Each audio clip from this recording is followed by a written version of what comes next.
Halloween night. For most people, it's candy, costumes, laughter, and one night to forget about the real world. But for others, it's the one night the real world starts to feel wrong. Because when the sun goes down on October 31st, the line between pretend and real begins to blur. The masks we wear don't just hide faces sometimes. They hide things that shouldn't be seen. Across small towns and quiet suburbs, people step out under the orange glow of streetlights, not knowing what's waiting in the dark corners. A voice behind them when no one's there. A shadow crossing the road that doesn't belong to any trick-or-treater. Tonight, we'll share 10 true Halloween horror stories told by the people who lived through them, from haunted house parties that never ended, to cemetery dares that went too far, and night shifts that turned into something far worse. So grab your blanket, turn down the lights, and remember, just because it's Halloween doesn't mean the monsters are pretending. These are 10 true Halloween horror stories that will keep you up all night. If you enjoy real horror stories like this, make sure you're subscribed and keep your lights dim. You never know what might be standing behind you. Story 1. Haunted House Party. I've been to a lot of Halloween parties, but there's one I'll never forget. Not because it was fun, but because I still can't explain what happened that night. It was a few years ago, back when I was in college. A friend of a friend invited us to a party at an old house just outside of town. Everyone called it the Halloway place. It used to belong to a family that disappeared in the 90s. No one lived there now, but every year, students would sneak in, throw a party, and post pictures like it was some urban legend come to life. When we pulled up, the place looked exactly like you'd imagine 2 stories, all the windows boarded, front door hanging crooked, and a flickering porch light that buzzed louder than it should. Inside, it smelled like dust and wet wood. Music blasted from a Bluetooth speaker sitting on a broken mantle. Fake cobwebs and real ones mixed together. It was loud, chaotic, the kind of energy that makes you forget the world outside exists. Around midnight, the power suddenly cut out. Music, lights, everything. Just silence and the sound of everyone's phones lighting up in the dark. People started laughing, thinking it was a prank. Then we heard footsteps upstairs. Heavy ones, slow, measured. Someone shouted, "Who's up there?" No answer. We all looked at each other, waiting for someone to admit it was their friend, but no one said a word. The steps got closer, then stopped.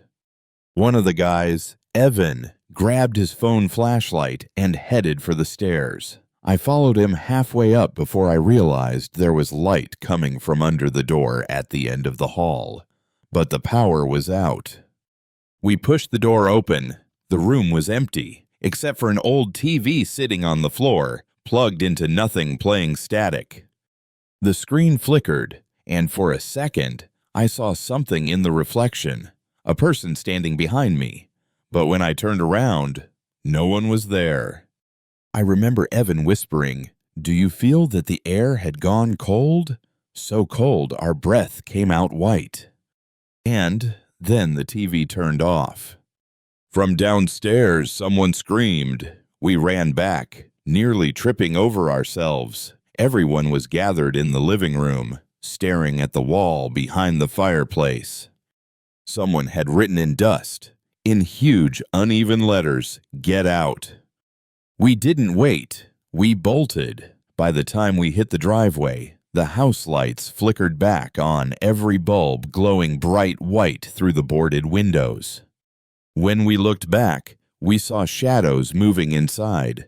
Not people, just shapes.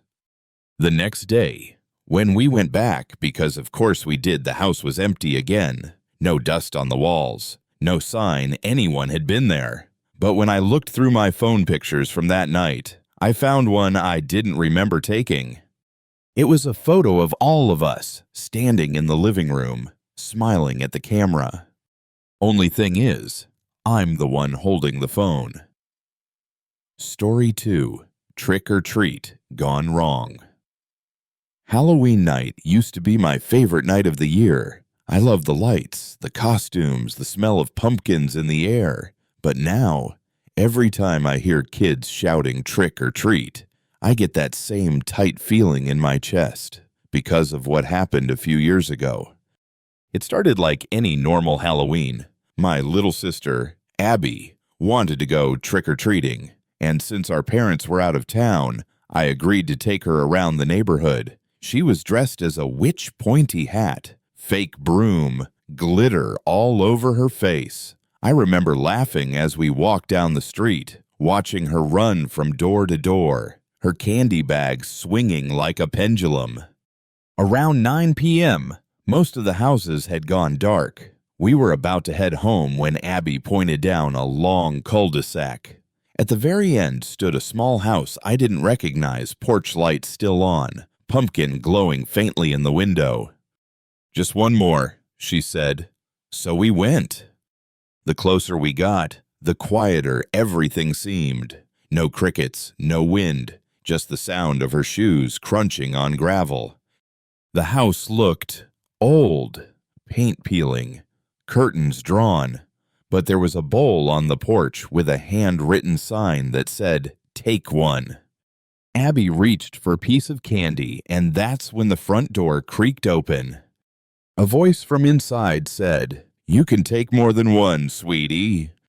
It was an old man's voice, calm, almost kind. I couldn't see him, just the outline of someone standing in the dark hallway. Abby looked at me, and before I could say anything, she stepped forward. I grabbed her hand. "Come on, let's go," I whispered. But the man chuckled softly. "Don't be scared. I've got something special inside. Real chocolate, not the cheap kind." Every instinct in me said to leave, so I pulled Abby back and started walking. But as we turned around, he called out again, this time louder, "Abigail?" We froze. He said her name. Abby turned around, eyes wide. "How did you—" I didn't let her finish. We ran. Didn't look back until we were halfway down the street. When I finally glanced over my shoulder, the porch light was off. The pumpkin was gone.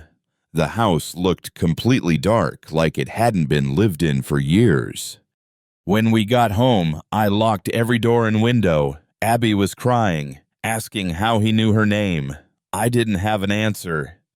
The next morning, I went back because I had to know if it was real. But when I reached the end of the cul-de-sac, there was no house there, just an empty lot, overgrown with weeds and a for sale sign half buried in dirt. I asked a neighbor about it. She looked confused. "That lot's been empty since I moved here," she said. "About 10 years ago. There used to be a house there, but it burned down. Family inside. Father, daughter." She trailed off when she saw my face. I didn't tell her my sister's name was Abby, or that the man had said it out loud. That night, I went through Abby's candy bag just to calm myself down. Everything was normal, except one thing. At the very bottom of the bag, wrapped in gold foil, was a single chocolate truffle. Handmade, no brand, just a tiny tag attached with red string. It said, "For Abigail. Come back next year." Story 3. Cemetery Dare. When you're a teenager, you'll do almost anything to prove you're not scared. But fear has a way of finding you, especially when you go looking for it. It was Halloween night, senior year. My friends Kyle, Jenna, and Luis decided it would be funny to break into the old cemetery outside town. It was the one near Miller Road, the place everyone said was haunted. I didn't want to go, but Kyle laughed and said, "Come on, man, it's Halloween. What's the worst that could happen?" We parked just before midnight, headlights off. The air was cold enough to sting. The iron gate was chained shut, but Luis brought bolt cutters because of course he did. When the chain hit the ground, the sound echoed like thunder. Inside, it was darker than I expected. No lights, just rows of leaning headstones and the occasional dead flower. The grass was soft, uneven, and every step sounded like someone breathing right behind us. Kyle pulled out his phone and started filming. "Okay," he said. "Rule is simple. First one to touch the big angel statue in the center wins. Loser buys breakfast." I remember Jenna rolling her eyes. "This is so stupid," she muttered, but she still followed us deeper in. The angel statue wasn't far, but it felt like the walk went on forever. Every now and then, we'd hear things soft rustling, like feet dragging through grass. Luis joked, probably just the dead waking up, and tried to laugh, but his voice cracked. When we finally saw the statue, it looked nothing like I remembered from daylight. The angel's face was worn smooth, its wings blackened from weather, its hands clasped like it was praying for mercy. Kyle reached it first. He slapped the base of the statue and turned around, smirking. See, not so scary. Then the wind stopped, completely. No sound, no movement. Even the trees looked frozen. Jenna whispered, "Do you guys hear that?" But there was nothing to hear, and somehow, that was worse. Luis pointed his flashlight toward one of the graves nearby. It was freshly dug, too fresh. The dirt was darker than the rest, still damp, and right there, sticking out of the soil, was a small wooden cross with a date carved into it. October 31st, this year. I laughed nervously. Someone's screwing with us. But then Jenna said, "Wait, look at the name." I leaned in, and my stomach dropped. The name carved into that cross was Kyle Benson. Kyle froze. "What kind of joke is this?" he snapped. But none of us had done it. None of us could have. It was his full name, even the middle initial he hated. He backed away from the grave, shaking his head. And that's when the angel statue cracked. A long, slow sound like stone splitting down the middle. We turned and watched as a line appeared down its face, from forehead to chin. And then one of the eyes fell out. Kyle dropped his phone. "Let's go. I'm done." We ran. Didn't look back. Didn't speak. When we reached the gate, the chain we cut earlier was back in place, unbroken. Luis tried to pull it apart, but it wouldn't budge. Then, from behind us, we heard the sound of footsteps, slow, heavy, crushing the grass one step at a time. Jenna screamed, and we all pushed against the gate until it finally gave way. We tumbled out, hit the pavement, and didn't stop running until we reached the car. When we got in, Kyle was shaking. He said, "I swear I felt something grab my ankle."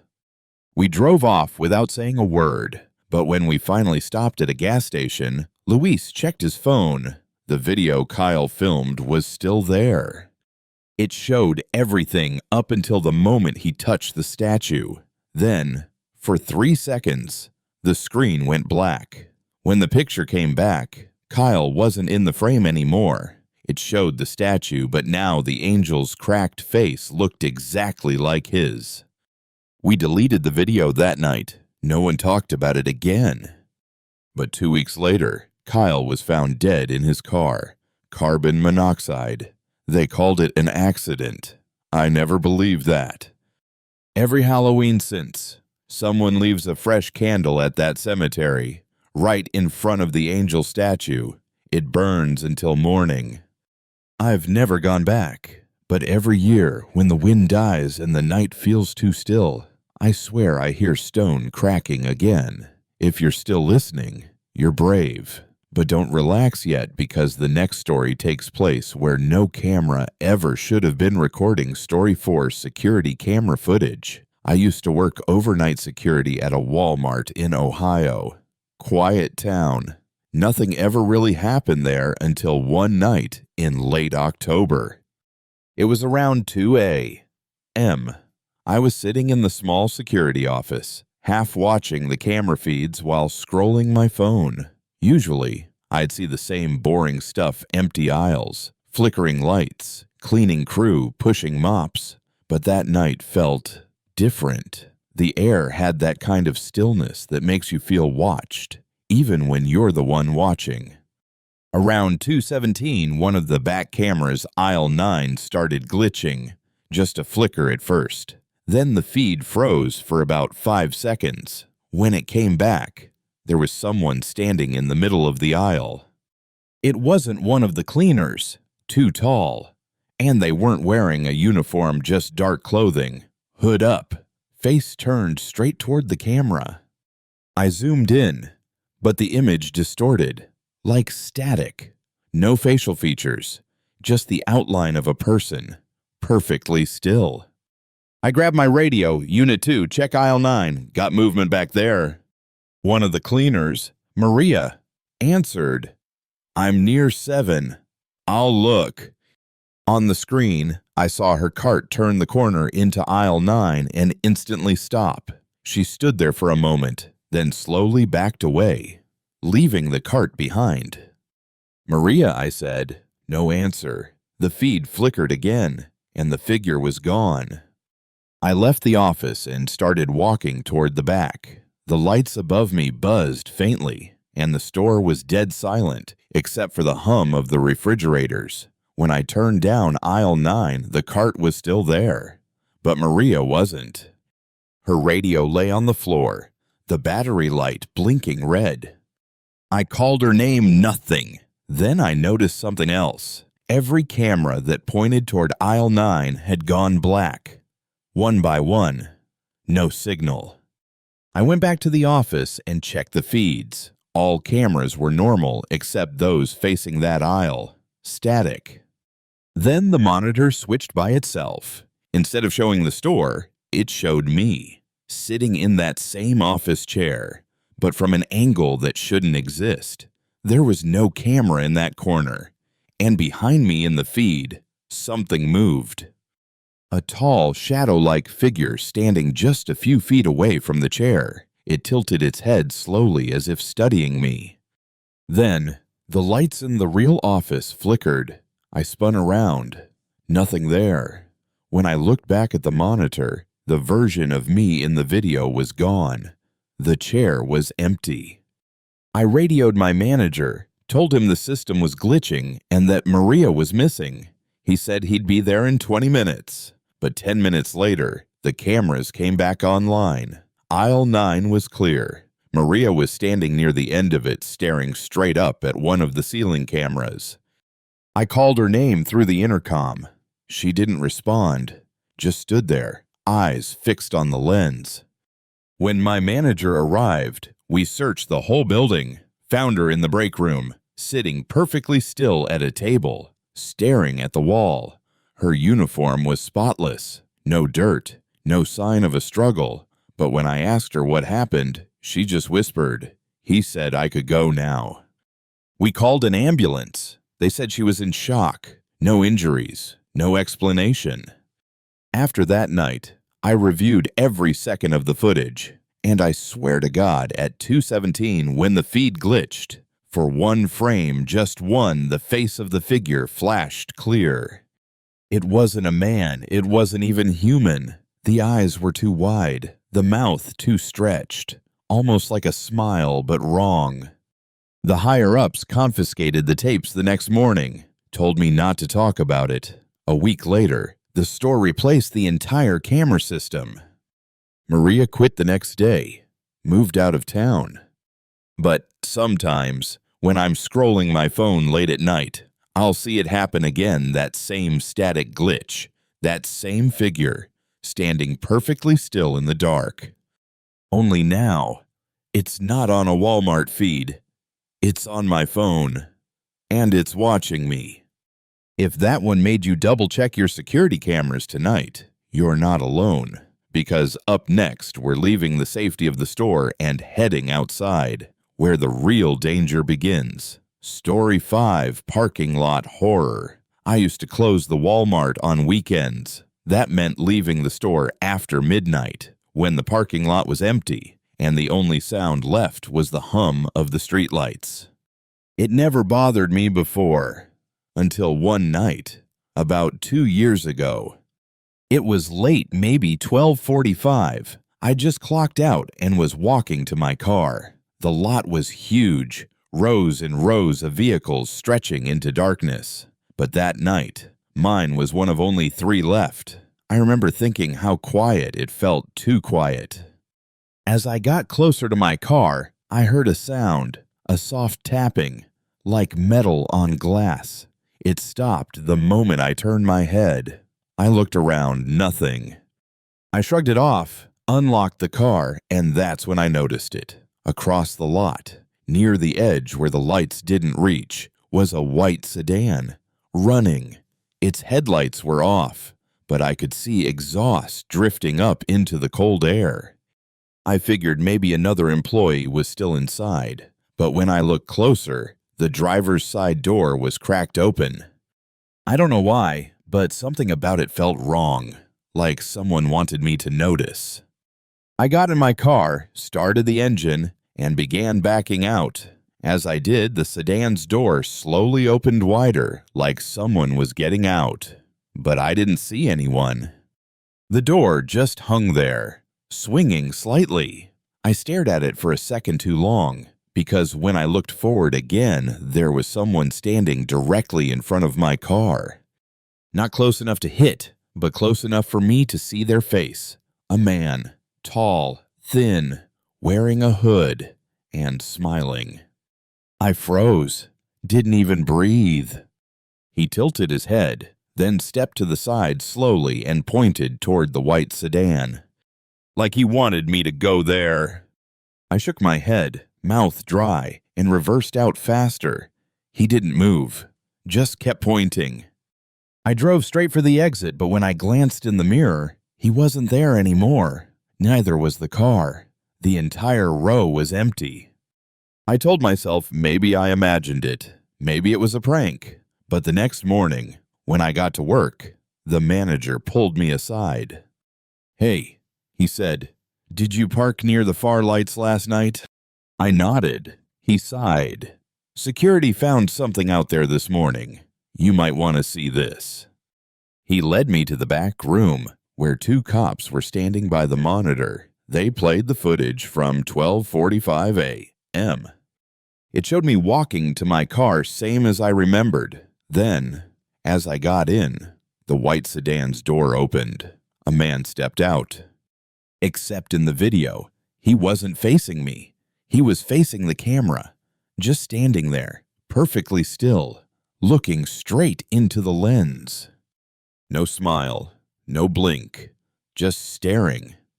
When my car started moving, he turned his head slowly and followed me with his eyes until I drove out of frame.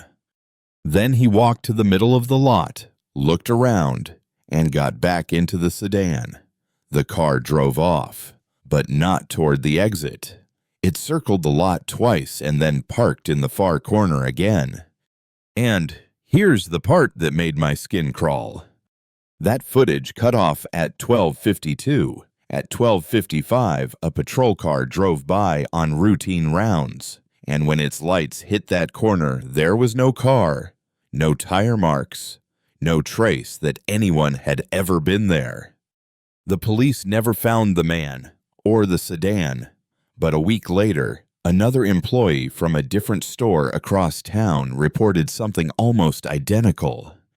A running car in the lot, no one inside, a man smiling through the windshield.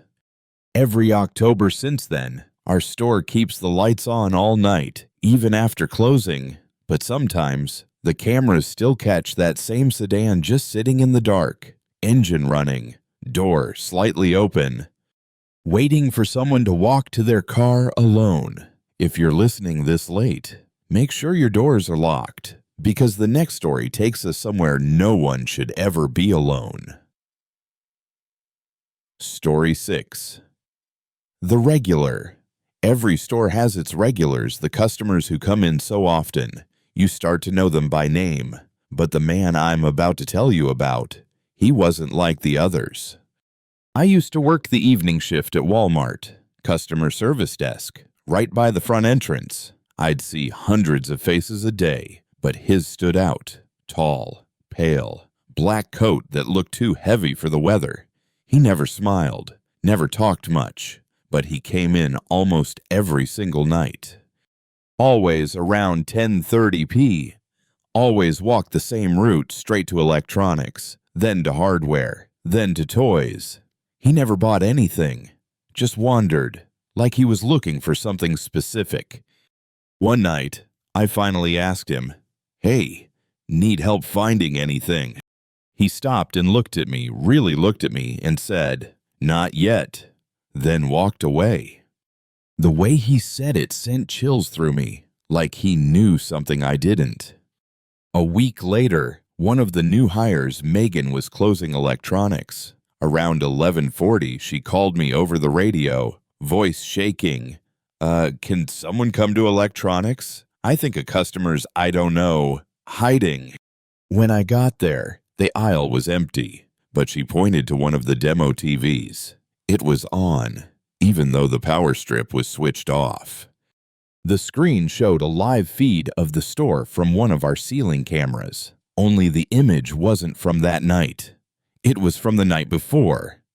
And right there on the screen was the man in the black coat, standing in the same aisle, looking straight into the camera. We checked the system. That feed shouldn't have existed. It wasn't archived footage. There was no record of it ever being saved. I tried to brush it off as a glitch, but the next night, he came in again. Same time, same route, only this time, he stopped at the customer service desk. He looked at me, placed something on the counter, and said, "It's for you." It was a small silver key. No tag, no label, just a key. Before I could say anything, he walked away, out the sliding doors. When I ran after him, he was gone, completely. We checked the parking lot cameras, nothing. He never showed up leaving the store, just disappeared between one frame and the next. I kept the key. Didn't know why. Something about it felt important, like if I threw it away, I'd regret it. 2 nights later, the alarms went off at 2 a.m. The police called me in since I was listed as backup key holder. When I got there, the sliding doors were wide open. No one inside, just the faint hum of the lights and the sound of a TV somewhere in the back. I followed the noise, and it led me to electronics again. Same aisle, same TV, and on the screen was live footage of the front entrance. A man in a black coat was walking inside. I spun around, no one there, but I could hear footsteps, slow, heavy, coming closer. The TV flickered and suddenly showed me, standing right where I was, frozen, watching myself in real time. Behind me on the screen, the man appeared, closer, closer. I turned, nothing. When I looked back, the TV was off. That's when I saw it. The customer service drawer, the one I'd been working at earlier that week, was open. Inside was a small box, black velvet, and in it, a lock, the kind that fits the key he gave me. I don't remember unlocking it. I just remember the sound, a sharp click, then static. Every screen in the store came on at once, hundreds of them, each showing the same man, same coat, same smile, but every version of him was facing a different camera, like he was watching from all angles at once. I dropped the key and ran. Didn't stop until I was in my car, hands shaking. I quit the next morning. But a few days later, I got a package at home, no return address, inside the same silver key, and a note. It's your turn to watch now. If you're still listening this far, thank you, but don't relax yet. because the next one takes place in a place that's been abandoned for years, and no one knows why. Story 7, Abandoned Asylum. They told us the asylum was haunted, but when you're 17, haunted just means a good dare. It was Halloween night. Me, my best friend Ethan, and 2 girls we were trying to impress, Maya and Brooke. The asylum sat just outside town, a decaying skeleton of concrete and vines. It had been shut down since the early 90s, after what everyone called the blackout. No one ever explained what that meant. We climbed the rusted gate around midnight. The moonlight hit the old St. Jude Mental Facility sign, and every letter creaked like it wanted to fall. Inside, the air was thick, wet concrete, mold, and something metallic, like dried blood. Ethan pulled out his flashlight. "Whoever stays till 3 a.m. wins," he said. "Losers buy breakfast." We laughed, but deep down, none of us wanted to be the first to back out. The hallways were endless. Peeling paint, empty wheelchairs, graffiti that looked like it was written from the inside of the walls. Brooke stopped. "You guys hear that?" A whisper, low, drawn out, almost like a song. Maya tried to laugh it off, but her voice cracked. "It's just the wind." Except there was no wind. Every window was sealed shut. We kept moving, flashlights slicing through the dark. That's when Ethan found it, a door marked Ward C. Half open. Inside was a small recreation room, chairs overturned, a single TV flickering with static, and on the wall, written in what looked like charcoal, "We never left." Maya grabbed my arm. "Okay, seriously, let's go." But Ethan, of course, had to push it. He sat in one of the chairs and said, "Maybe they just want company." He grinned, but his reflection in the TV didn't move. It just stared. Brooke screamed. We all turned, but the screen was black again. I swear I saw the reflection smile after Ethan stood up. We ran, down the hall, back toward the entrance. Only the door wasn't there anymore. Just another hallway. Same peeling paint. Same smell. We tried another turn, another. Every path led to another ward. Then we heard it. Footsteps, slow, heavy, not ours. Brooke yelled Ethan's name, but he wasn't with us anymore. His flashlight lay on the floor, rolling in a slow circle. We followed the beam into a patient room and froze. Ethan was standing in the corner, facing the wall, shoulders shaking. "Ethan," I whispered. He turned around, but his face was wrong. His eyes were completely white, and when he opened his mouth, a voice came out, not his. It was deep, broken. "We never left." He stepped forward, jerking like a puppet being pulled by invisible strings. We ran again, not even caring where. Somehow found a staircase that led to the basement. Down there, the air was colder. Every sound echoed twice, like something was repeating us. We found a generator room, and there, nailed to the wall, was a patient chart. Name Ethan G. Monroe admission date October 31st, 91. Status deceased. Brooke screamed. Maya collapsed, and behind us we heard Ethan's voice again. Only this time it came from everywhere. Every vent, every wall. We never left. The lights exploded above us. Everything went white. When I woke up, I was lying on the sidewalk outside the asylum. It was dawn. The gates were open. The others were gone. Police found me wandering the road an hour later. They said the asylum had been demolished years ago. There was nothing left but an empty field. But here's the thing, when I got home, my phone was still recording. The last video showed us walking through the halls and then static. When the image cleared for half a second, I saw us again. Only this time, there were 5 people in the group. And the 5th one was Ethan, smiling. If you're thinking of doing a Halloween dare this year, don't, because some places don't forget you. They just wait for you to come back. If you've made it this far, thank you. But don't look away yet, because next, we're heading into the dark woods where something still moves after midnight. Story 8. Ouija Board Mistake. It started as a joke. That's what everyone always says before things go bad. It was Halloween night, and we were bored, too old for trick-or-treating, too broke for a real party. So when my friend Alyssa pulled a dusty old Ouija board out of her mom's attic, we all laughed. It looked ancient letters fading, planchette cracked at the corner. "It's just wood," she said. "What's the worst that could happen?"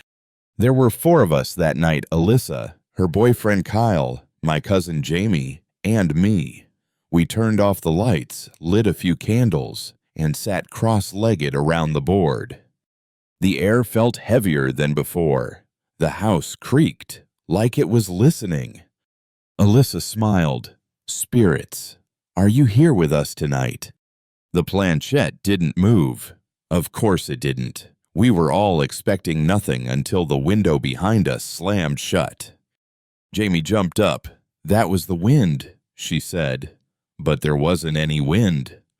We laughed it off, pretending not to care. Then the planchette moved. Slowly, deliberately. It slid to yes. Alyssa thought Kyle was messing around. She accused him of pushing it, but his hands were trembling. I felt it too, like a pulse underneath the wood. She asked again, "Who are we speaking to?" The planchette began to spell M-A-T-T-H-E.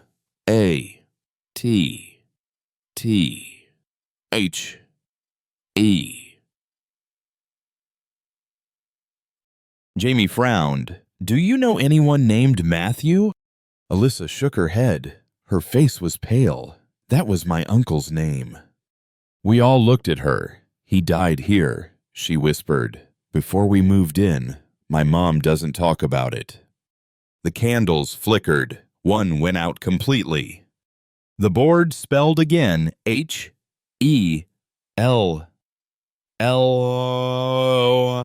Kyle said, "Okay, this is enough." He tried to lift the planchette, but it wouldn't move. It was like it had magnetized to the board. Then, from the hallway, we heard footsteps. Slow, dragging. Jamie's phone light hit the doorway, and for a split second, we saw someone standing there.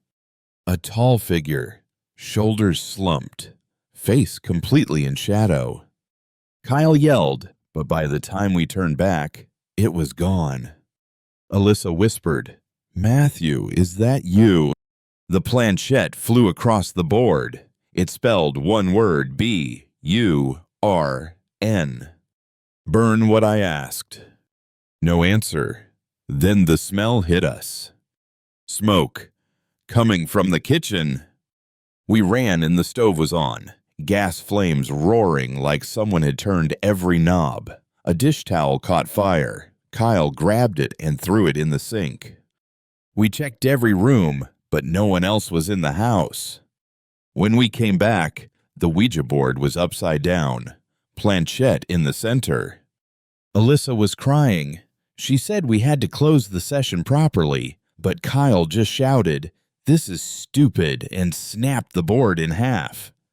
The candles blew out instantly. And then silence. The next few minutes are blurry. I remember Alyssa whispering something about a rule: never break the board, never leave it open. But we didn't listen. That night, I couldn't sleep. Every time I closed my eyes, I heard tapping, like fingernails, right above my bed. The next morning, I found scratches on the wall, 5 long lines, fresh through the paint.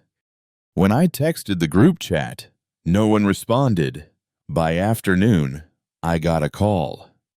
Jamie had crashed her car that morning. No skid marks, no reason, just gone off the road. Alyssa stopped answering completely. Her mom said she'd left town suddenly. And Kyle, well, his house caught fire 2 nights later. Investigators said it started in the attic. No cause found. I went back to Alyssa's house last week. The place was empty, but the burn marks on the kitchen wall were still there. And on the table, someone had left half of a wooden board. The Ouija board. The letters burned black, and in the center, the words carved deep. "You shouldn't have broken it." I left and never looked back. But sometimes, late at night, I still hear tapping above my bed. And when I check my phone, there's always one new contact added. Matthew. No number, just a name. If you're still here listening, you're brave. Or maybe you're just curious. Either way, don't ever touch a Ouija board, because sometimes the ones you reach out to reach back. Next up, Story 9, Haunted Hayride. Every small town has a Halloween hayride. You know, the kind: old tractors, fake fog, kids screaming at people in rubber masks. It's supposed to be fun, but that year, ours wasn't fun at all. It was the fall of 2018, and my friend group decided to volunteer for the annual Haunted Harvest Hayride. We thought it'd be easy cash, scare some kids, eat free candy, go home. The setup was simple. The tractor pulled a long flatbed stacked with hay bales, and the route wound through a patch of woods behind the fairgrounds. Each group of volunteers had their scene: zombies, scarecrows, ghosts, typical Halloween stuff. I got assigned to the butcher's cabin, just a wooden shack built halfway through the trail, with fake blood, plastic knives, the works. But from the first night of rehearsals, something felt off. Every time I stood inside that cabin, I swore I could hear breathing, not from the other actors from behind the walls. I told the coordinator, Mr. Dalton, and he just laughed. "Old wood," he said. "Place creaks like it's alive." He wasn't wrong. The whole cabin did sound alive, groaning, shifting, like something inside was trying to move. By Halloween night, the hayride was sold out. Families lined up, kids screaming, camera flashes everywhere. We were supposed to start at 8 p.m. sharp. Everything went smoothly, at least for the first hour. Then came our turn. The tractor slowed near the cabin, and I took my cue. I burst out the door in my mask, fake cleaver raised high. The crowd screamed exactly like they were supposed to. But then, someone screamed differently. Not fun, not fake. The kind of scream that cuts the air in half. I stopped. Everyone on the wagon looked toward the woods, and that's when we saw him. A tall man, half hidden by trees, just standing there. At first, I thought he was part of another scene, maybe a new actor. But his clothes weren't part of our costumes. No latex, no mask, just dirty jeans, and what looked like an old butcher's apron. "Mr." Dalton's voice came over the walkie-talkie. "Who's out by the tree line? That's not on the schedule." No one answered. The man didn't move, didn't blink, just stared at the wagon full of families. The tractor driver yelled, "Keep going," and the wagon lurched forward. As it passed, I saw the man tilt his head, and in the flicker of the lantern light, I saw what he was holding. A meat hook. Real, rusted, dripping with something dark. The next group of riders came 15 minutes later. When it was my turn to perform again, I ran out, but the woods were silent. The man was gone. I figured he was just some drunk trying to scare us back, until the next morning. Police were parked at the fairgrounds. Someone had reported vandalism overnight. The wooden cabin was torn apart. Walls slashed open like claws had ripped through them. And written on the door, in something that wasn't paint, You woke me up. Mr. Dalton shut the ride down for the night. He told us it was just a prank, kids breaking in, trying to make it scarier. But 2 volunteers didn't come back. No calls, no texts, they just disappeared. A few days later, the sheriff found something in the woods behind the hayride path. A pile of old tools buried under leaves, a rusted cleaver, a saw, and a hook. The kind that hadn't been made in decades. Locals started whispering about a man who used to live out there, a butcher named Harlan Finch. He ran a small meat shop by the fairgrounds in the 70s, until one Halloween night, he went missing after killing 3 teenagers who tried to rob his place. They never found his body. After that, no one wanted to run the hayride again. The cabin was torn down, the field fenced off. But last year, around the same time, someone posted a TikTok. It showed a group of kids sneaking into the woods, laughing, filming, daring each other to find the haunted butcher's shack. In the video, the camera shakes, lights flashing. Then they stop. You can hear one of them whisper, "Wait, do you hear that breathing?" The camera pans and, for just a second, you can see the outline of a tall man standing in the shadows of where the cabin used to be. The video cuts there. No one knows who posted it. The account disappeared hours later. But if you drive by the fairgrounds now, on a cold October night, you can still see the field through the fence, and if the moon's right, you might catch a flicker of movement where that cabin used to stand.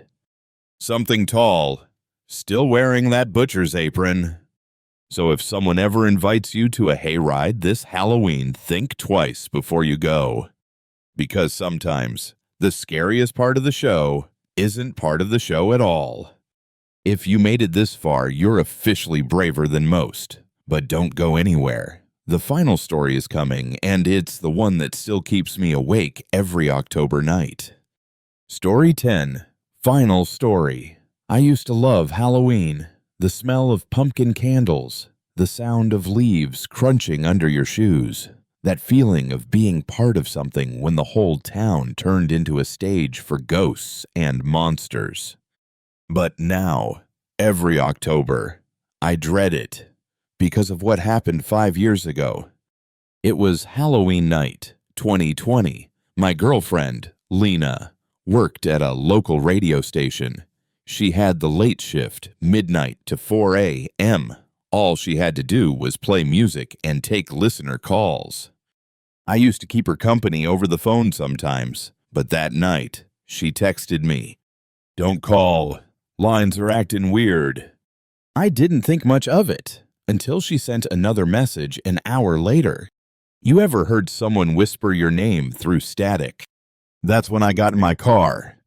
The station was just outside town, a small, square building surrounded by fields. When I pulled up, every light inside was flickering.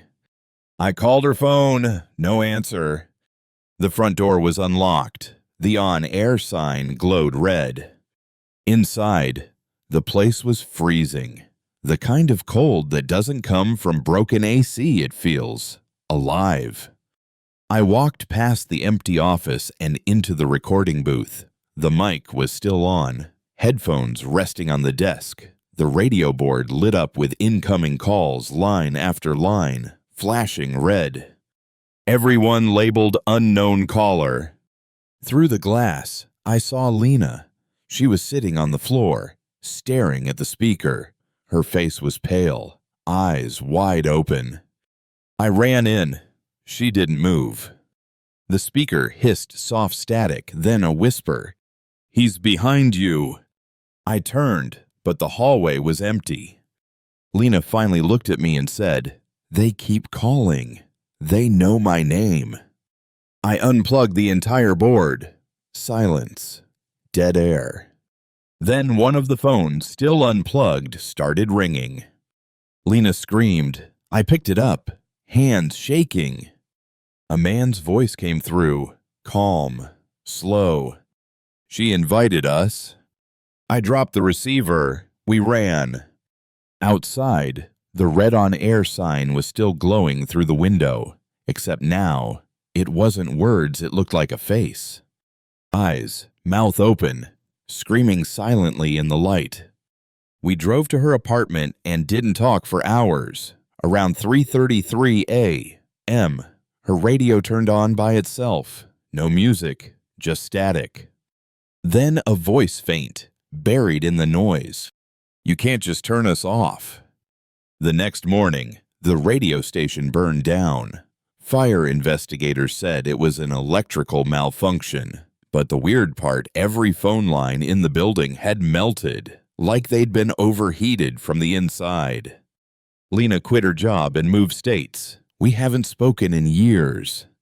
But every Halloween night, around midnight, my phone rings once. Blocked number, no caller ID. And when I answer, it's always the same sound. Static. Then a whisper, a woman's voice. You're still on air. Outro. Cinematic closing. 400 words. Voice ready. Halloween isn't just a night for candy and costumes. It's a night when doors open, when boundaries slip and things that shouldn't be remembered find their way back. Maybe you don't believe in curses, or ghosts, or voices coming through dead air. That's fine. Most people don't, until they hear one themselves. Every story tonight came from someone who swore it was real. The night shift stalker, the haunted asylum, the butcher in the woods, and that last call that never hung up. They all remind us of one thing: Halloween isn't about pretending to be something else. It's about revealing what's always been there, waiting in the dark. So when you blow out your candles tonight and your neighborhood goes quiet, listen. If you hear tapping or footsteps or the faint whisper of your own name through the static, don't answer. Just turn off the lights, lock the door, and remember, you might not be alone. This has been 10 true Halloween horror stories that will keep you up all night. Thank you for listening. Sleep well, if you still can.